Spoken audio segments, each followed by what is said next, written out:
ഓം ശാന്തി.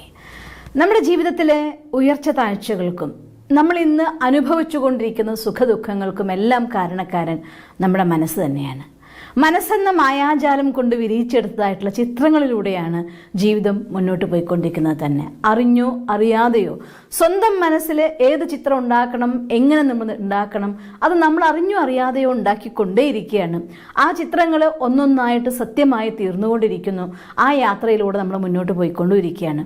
പക്ഷേ ഇതെല്ലാവർക്കും മനസ്സിലാവുന്നുണ്ടെങ്കിലും ഇതാണ് യാഥാർത്ഥ്യമെന്ന് അറിയാമെങ്കിൽ പോലും സ്വന്തം മനസ്സിലെ ചിത്രങ്ങളെ സ്വന്തം ഇച്ഛപ്രകാരം ഉണ്ടാക്കിക്കൊണ്ട് നമുക്കിഷ്ടമുള്ള ഒരു ജീവിതയാത്രയിൽ മുന്നോട്ട് പോകാനായിട്ട് മനുഷ്യന്മാർക്ക് സാധിക്കുന്നില്ല. എന്തുകൊണ്ടാണെന്ന് വെച്ചാൽ അറിഞ്ഞോ അറിയാതെയോ ചെയ്തു പോകുന്ന നിരന്തരമായ കർമ്മങ്ങൾ നമ്മുടെ ഉപബോധ മനസ്സിലുണ്ടാക്കുന്ന പ്രതിഫലനങ്ങളാണ് നിരന്തരമായിട്ട് അതേ രീതിയിൽ പ്രവർത്തിക്കാൻ നിങ്ങളെ സഹായിക്കുന്നത്. പലരും എന്നോട് പറയാറുണ്ട്, ഞാൻ നല്ലത് ചിന്തിക്കണം എന്ന് ആഗ്രഹിച്ചിട്ട് കൂടി അറിയാതെ ആ സമയം വരുമ്പോൾ മോശമായിട്ട് ചിന്തിച്ചു പോകുന്നു. ഒരു മാനിഫെസ്റ്റേഷന് വേണ്ടി ഞാൻ വിഷ്വലൈസേഷൻ ചെയ്ത ശേഷം ഇനി അത് ശരിയാവോ ഇല്ലേ എന്നുള്ള ഭയം എൻ്റെ മനസ്സിൽ തന്നെ ശക്തമായിട്ട് പുറത്തു വരുന്നു. ഇത്തരം സന്ദർഭങ്ങളിലൊക്കെ എങ്ങനെയാണ് അതിനെ അതിജീവിക്കാൻ സാധിക്കുക? ഏത് രീതിയിലാണ് ഞാൻ എൻ്റെ ജീവിതത്തെ മുഴുവൻ സിസ്റ്റർ പറയുന്ന പോലുള്ളതായിട്ടുള്ള രീതിയിലേക്ക് മുന്നോട്ട് കൊണ്ടുപോകാൻ സാധിക്കേണ്ടത് എന്നൊക്കെ കുറേ പേര് എന്നോട് ചോദിക്കുന്നുണ്ട്. ഇന്ന് അവർക്ക് എല്ലാവർക്കും വേണ്ടി തന്നെയാണ് ഒരിക്കൽ കൂടി ഉപബോധ മനസ്സിനെ കുറിച്ച് പല വീഡിയോസ് ഞാൻ മുന്നിട്ടിട്ടുണ്ട്. എന്നിരുന്നാലും ഇന്ന് ഒരിക്കൽ കൂടി അതിനെ പ്രോപ്പർ വേയിൽ സിംപിളസ്റ്റ് ആയിട്ടുള്ള രീതിയിലൂടെ നിങ്ങൾക്ക് അതിനെ ഉണർത്തിയെടുത്ത് നമ്മുടെ നിയന്ത്രണത്തിലാക്കിക്കൊണ്ട് നമ്മൾ ആഗ്രഹിക്കുന്ന രീതിയിൽ നമ്മുടെ ജീവിതത്തെ മുന്നോട്ട് കൊണ്ടുപോകാനുള്ളതായിരിക്കുന്ന വിധിയാണ് ഞാൻ നിങ്ങൾക്ക് ഇന്ന് പറഞ്ഞു തരാൻ ആഗ്രഹിക്കുന്നത്. മനസ്സിൻ്റെ ഉള്ളിലേക്ക് ഫീലിങ്സിൻ്റെ രൂപത്തിൽ റെക്കോർഡ് ചെയ്യപ്പെടുന്ന സാധനങ്ങൾ, ഒരു കാര്യം നിരന്തരമായിട്ട് ചെയ്യുകയാണെങ്കിൽ പതുക്കെ അത് നമുക്ക് മോചനം കിട്ടാറുണ്ട്. ഒരു ഉദാഹരണം പറയുകയാണെങ്കിൽ, വേണ്ടപ്പെട്ട ഒരാൾ മരിച്ച ഒരാളെ സംബന്ധിച്ചിടത്തോളം ആ ദുഃഖം അവർക്ക് താങ്ങാൻ പറ്റുന്നതല്ല. പക്ഷേ അവർക്ക് ഇഷ്ടമുണ്ടോ ഇഷ്ടമില്ലേ, ആ മരണം കഴിഞ്ഞിരിക്കുന്ന സമയത്ത് ആഹാരം കഴിക്കാൻ തോന്നില്ല, പുറത്ത് പോകണം തോന്നില്ല, ജോലി ചെയ്യണം തോന്നില്ല, അവരെ കൂടെ നമുക്കും അങ്ങ് പോയാൽ എന്താ എന്ന് വരെ മനുഷ്യന്മാരുടെ മനസ്സ് ചിന്തിച്ചുകൊണ്ടിരിക്കുന്ന സമയം, ആ വേർപാടിൻ്റെ ദുഃഖത്തിൽ നിന്ന് ഒന്ന് നീങ്ങാൻ പോലും പറ്റാത്ത സമയം, നമ്മുടെ കൂടെയുള്ളതായിരിക്കുന്ന നമ്മുടെ വീട്ടുകാര്, ബന്ധുമിത്രാദികൾ, നമ്മളെ സ്നേഹിക്കുന്നവർ നിർബന്ധിച്ച് പോയവർ പോയി പോട്ടെ, നീ ഇത് കഴിക്കുക, നീ അത് ചെയ്യേ, ഇങ്ങനെ പറഞ്ഞുകൊണ്ട് നമ്മുടെ ദൈനംദിന ജീവിതത്തിൻ്റെ പ്രവൃത്തികളിലേക്ക് പതുക്കെ കൊണ്ടുവരും. ഓരോ ദിവസവും ദൈനംദിന ജീവിതത്തിൻ്റെ കർമ്മങ്ങളിലേക്ക് നിങ്ങൾ മുഴുകും തോറും, ആക്ടിവിറ്റീസിൻ്റെ എണ്ണം കൂടുന്തോറും പതുക്കെ ഈ ദുഃഖം നമ്മളെ അങ്ങ് വിട്ടുപോകും. ഇതിൽ നിന്ന് ഉള്ളിൽ എവിടെയോ അതൊരു വിങ്ങലായിട്ട് നിൽക്കുന്നുണ്ടായിരിക്കാം. എന്നിരുന്നാൽ പോലും നോർമൽ ലൈഫിൽ ആക്ടിവിറ്റീസും കാര്യങ്ങളുമായിട്ട് പോകുമ്പോൾ രാവിലെ ഉണർന്നു, കാര്യങ്ങൾ ചെയ്യുന്നു, ജോലിക്ക് പോകുന്നു, കൃത്യമായി പോകുന്നു, വീണ്ടും ഒരു റീസ്റ്റാർട്ടിങ്, ഒരു പുതിയ രീതിയിൽ നമ്മൾ ആരംഭിക്കുന്ന നമുക്ക് കാണാം. ഇത് ഈ ലോകത്ത് നോക്കിക്കഴിഞ്ഞാൽ ഇത്തരത്തിൽ ഏതൊക്കെ രീതികളിലാണെങ്കിലും ഒരു വലിയ ആഘാതം മനസ്സിനുണ്ടാവുന്ന സമയത്ത് നിരന്തരമായിട്ടുള്ള കൊച്ചു കാര്യങ്ങളുടെ ആക്ടിവിറ്റീസിലൂടെ അത് നമ്മൾ അതിജീവിക്കുന്ന നമുക്ക് കാണാൻ സാധിക്കും. ഇത് തന്നെയാണ് പ്രോപ്പർ ആയിരിക്കുന്ന ടെക്നിക്കും. കൊച്ചു കാര്യങ്ങളിലൂടെ നിരന്തരമായി ചെയ്യുമ്പോൾ മനസ്സിലും ഉപബോധ മനസ്സിലും അതിൻ്റെ പ്രഭാവം കൊണ്ട് നിങ്ങളെ ഏത് സംസ്കാരത്തിൻ്റെ പരിവർത്തനത്തിന് വേണമെങ്കിലും അത് സഹായിക്കുന്നതാണ്. നിരന്തരമായി ചെയ്തു കഴിയുമ്പോൾ ഉപബോധ മനസ്സിനെ സംബന്ധിച്ചിടത്തോളം അത് 100% സത്യമായിട്ട് അത് അനുഭവിക്കാൻ തുടങ്ങും. ആ ഫീലിംഗ് നിങ്ങളെ എന്തിൽ നിന്ന് ഏത് അവസ്ഥയിലേക്ക് വേണമെങ്കിലും മാറ്റാൻ പറ്റും. അതുകൊണ്ട് ആദ്യം നമ്മൾ ചിന്തിക്കേണ്ടത് ഏത് ടൈപ്പ് ലൈഫ് എനിക്ക് വേണം. ഞാൻ ഒരു വിധത്തിലുള്ളതായിട്ടുള്ള സാഹചര്യങ്ങളെയും ബേസ് ചെയ്തുകൊണ്ടല്ല സംസാരിക്കുന്നത്. ഒരു പക്ഷേ നിങ്ങളുടെ സാഹചര്യം സാമ്പത്തികമായിട്ട് ഏറ്റവും അധപതിച്ച അവസ്ഥയിലായിരിക്കാം, ബന്ധങ്ങളുടെ കാര്യത്തിൽ എല്ലാവരാലും ഒറ്റപ്പെടുന്ന അവസ്ഥയിലായിരിക്കാം, നിങ്ങൾക്ക് കിട്ടുന്ന റെസ്പെക്റ്റിൻ്റെ കാര്യത്തിൽ 0 വാല്യൂ നിങ്ങൾക്ക് തരുന്ന ഒരു സാഹചര്യത്തിലായിരിക്കാം ജീവിക്കുന്നുണ്ടായിരുന്നത്. എന്ത് അവസ്ഥയായിക്കോട്ടെ അതിന് മേലെ ആയിക്കൊണ്ട് ചിന്തിക്കൂ, നിങ്ങൾക്ക് എന്താണ് വേണ്ടത്.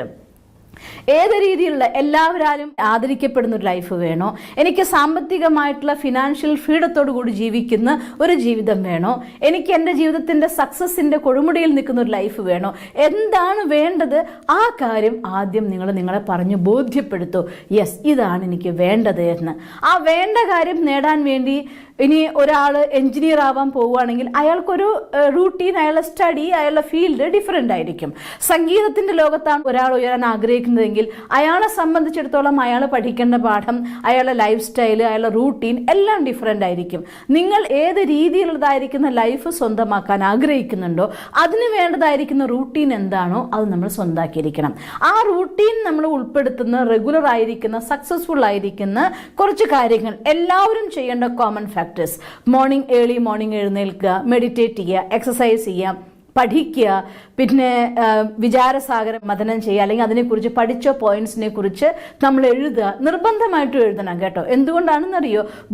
ഉപബോധ മനസ്സുകളിലുള്ളിലേക്ക് ആ പോസിറ്റീവ് തോട്ട്സിനെ ഇൻജക്ട് ചെയ്യുന്നതിന് തുല്യമാണ് രാവിലെ എഴുന്നേറ്റ് പോസിറ്റീവായിട്ടുള്ള കാര്യങ്ങൾ പഠിച്ച് അതിനൊന്നുകൂടെ മനനം ചെയ്ത് സ്വന്തം മനസ്സിൽ നിന്ന് നിങ്ങളൊരു പേപ്പറിലേക്ക് അത് പകർത്തുന്നതോട് കൂടിയിട്ട് നമ്മുടെ ഉള്ളിലേക്ക് അത് ഉറയ്ക്കും നന്നായിട്ട്.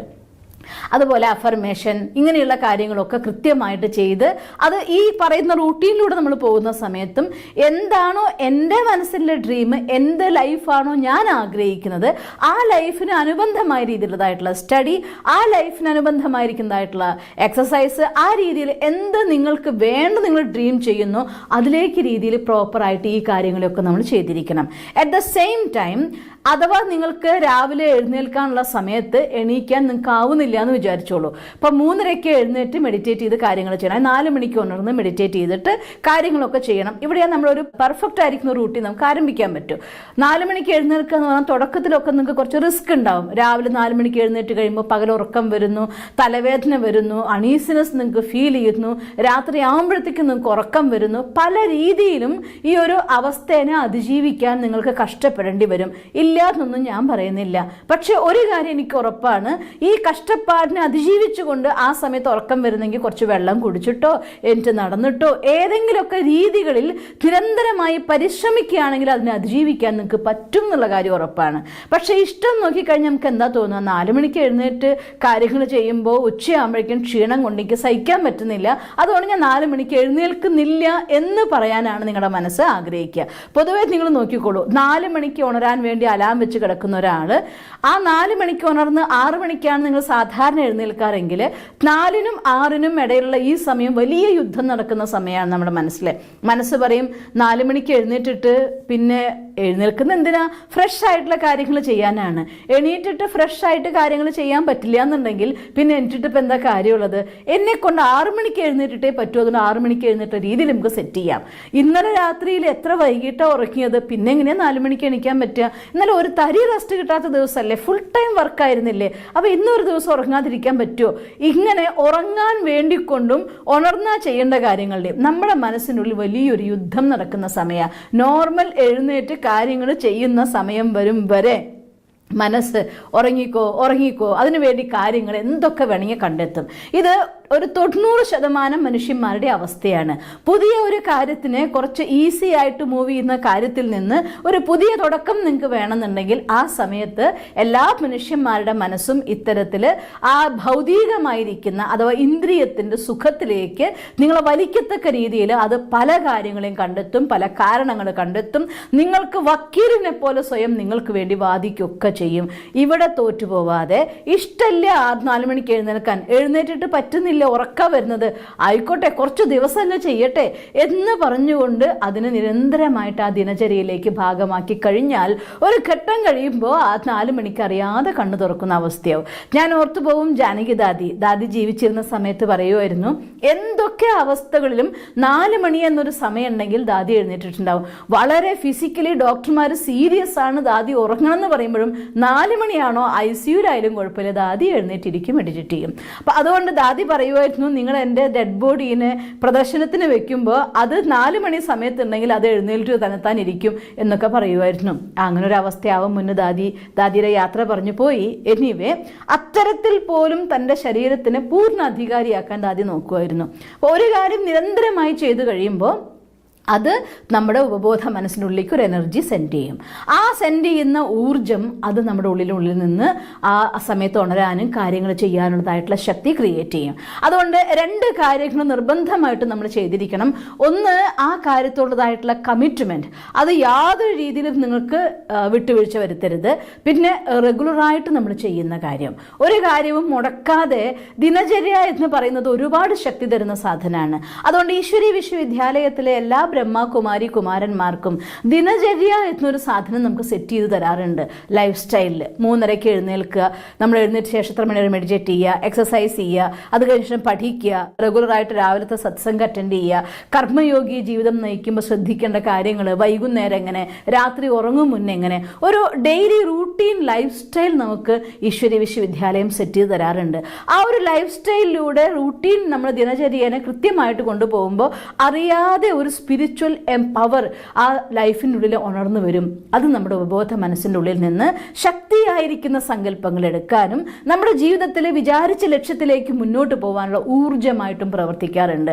അതുകൊണ്ട് റെഗുലറായിട്ട് നമ്മുടെ ദിനചര്യയിൽ ശ്രദ്ധിക്കാനും ആ കാര്യത്തോടുള്ള കമ്മിറ്റ്മെൻറ്റ് അത് നിർബന്ധമായിട്ടും നമ്മൾ ചെയ്തിരിക്കാനും, ഒരു പക്ഷേ നമുക്ക് അത്ര ഇഷ്ടപ്പെട്ടണമെന്നൊന്നുമില്ല, ഞാൻ ഒരു ഉറപ്പായിട്ട് പറയുകയാണ്, ദിവസവും രാവിലെ എഴുന്നേൽക്കുക എന്നുള്ളതോ ഉറങ്ങുന്നുള്ളതോ കൂടുതൽ സുഖാസമയം നോക്കിയാൽ ഇപ്പോഴത്തെ അവസ്ഥ എല്ലാവരും പറയും രാവിലെ നേരത്തെ ഉറക്കം നല്ല ഉറക്കമാണ്. പക്ഷെ ഉണർന്നിരിക്കുന്നവർ നേടും. ഹിന്ദിയിൽ ഒരു പാട്ട് പറയും, സോവത്ത് ഹേ തോ ഗോവത്ത് ഹേ, ജാഗത്ത് ഹേ തോ പാവത്ത് ഹേ എന്ന് പറയും.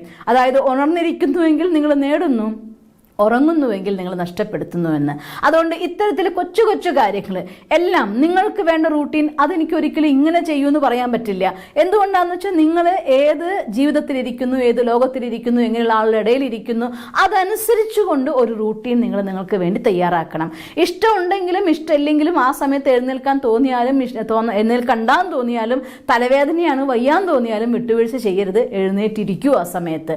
അത് കഴിഞ്ഞ ശേഷം പഠിക്കുന്ന സമയത്ത് ഇന്ന് പഠിക്കാനുള്ള മൂഡില്ല, എനിക്കിത് വായിക്കുമെന്ന് തലയിൽ കയറുന്നില്ല എന്ന് തോന്നണമെങ്കിൽ ഒരു 10 വട്ടം വായിച്ചിട്ടാണെങ്കിലും ഒരു പോസിറ്റീവായിട്ടുള്ള ലെസണെങ്കിലും ജീവിതത്തിൽ സ്വന്തമാക്കി മാറ്റൂ. അതുപോലെ തന്നെ ആ കാര്യത്തെക്കുറിച്ച് ഒരാൾക്കെങ്കിലും നിങ്ങൾ ഷെയർ ചെയ്ത് കൊടുക്കാൻ വേണ്ടി ശ്രമിക്കൂ. ഇങ്ങനെ കൊച്ചു കൊച്ചു കാര്യങ്ങൾ നമ്മുടെ റൂട്ടീൻ പെർഫെക്റ്റ് ആയിട്ട് കൊണ്ടുപോകത്തക്ക രീതിയിൽ അത് പ്ലാൻ ചെയ്യും. അതിൽ ഇൻവോൾവ് ചെയ്യിക്കേണ്ട കാര്യങ്ങൾ, ഒന്ന് പോസിറ്റീവായിട്ടുള്ള സ്റ്റഡി വേണം, മെഡിറ്റേഷൻ നിർബന്ധമായിട്ടും ചെയ്തിരിക്കണം, ഏർലി മോർണിംഗ് നമ്മൾ എഴുന്നേറ്റിരിക്കണം, ആർക്കെങ്കിലും ഒരാളുമായിട്ട് ഒരു പോസിറ്റീവായിട്ടുള്ള വിഷയം, ഒരു പോയിന്റെങ്കിലും ഒരാൾക്ക് പോസിറ്റീവായിട്ടുള്ള കാര്യങ്ങൾ നിങ്ങൾ പറഞ്ഞു കൊടുക്കണം. രാത്രി ഉറങ്ങും മുന്നേ നമ്മൾ ചെക്ക് ചെയ്യാൻ വേണം. ഇത്രയും കാര്യങ്ങൾ നമ്മുടെ ലൈഫിൽ സ്ഥിരമായിട്ട് ചെയ്യാനുള്ള ഒരു പ്രതിജ്ഞ എടുത്തുകൊണ്ട് നിങ്ങൾ മുന്നോട്ട് പോവുകയാണെങ്കിൽ കുറച്ച് നാൾ കഴിയുമ്പോഴത്തേക്കും ഈ റെഗുലർ റൂട്ടീൻ നിന്ന് കിട്ടുന്നതായിട്ട് ഒരു ഊർജ്ജം, നിരന്തരമായി ചെയ്യുമ്പോൾ ഉണ്ടാവുന്ന ഊർജ്ജം നമ്മുടെ ഉപബോധ മനസ്സിനെ ശക്തിശാലിയായിട്ട് ഉണർത്തും. ആ ഉണർന്നു കഴിഞ്ഞാൽ പിന്നെ ആരും നിങ്ങളെ മോട്ടിവേറ്റ് ചെയ്യേണ്ട കാര്യമില്ല. ജീവിതത്തിൽ മോട്ടിവേഷൻ്റെ ശക്തിയുമായിക്കൊണ്ട് മറ്റുള്ളവർക്ക് ഊർജ്ജം പകർന്നു കൊടുത്തുകൊണ്ട് വിജയിയായി നിങ്ങൾ മുന്നോട്ട് പോയിരിക്കും. അതിൽ യാതൊരു സംശയവുമില്ല. അങ്ങനെ നിങ്ങൾക്ക് പോകാൻ സാധിക്കട്ടെ എന്ന് ഞാൻ ഈശ്വരനോട് പ്രാർത്ഥിക്കുന്നു. ഓം ശാന്തി. ദിവസം തോറും ജീവിത വിജയങ്ങൾക്ക് വെളിച്ചം വീശുന്ന പുത്തൻ വീഡിയോകൾക്കായി ഞങ്ങളുടെ യൂട്യൂബ് ചാനൽ സബ്സ്ക്രൈബ് ചെയ്യൂ. നോട്ടിഫിക്കേഷൻ ലഭിക്കുന്നതിനായി ബെൽ ഐക്കൺ ക്ലിക്ക് ചെയ്യൂ. ഒപ്പം ഞങ്ങളുടെ ഫേസ്ബുക്ക്, ട്വിറ്റർ, ഇൻസ്റ്റാഗ്രാം പേജുകൾ ഫോളോ ചെയ്യൂ. നന്ദി.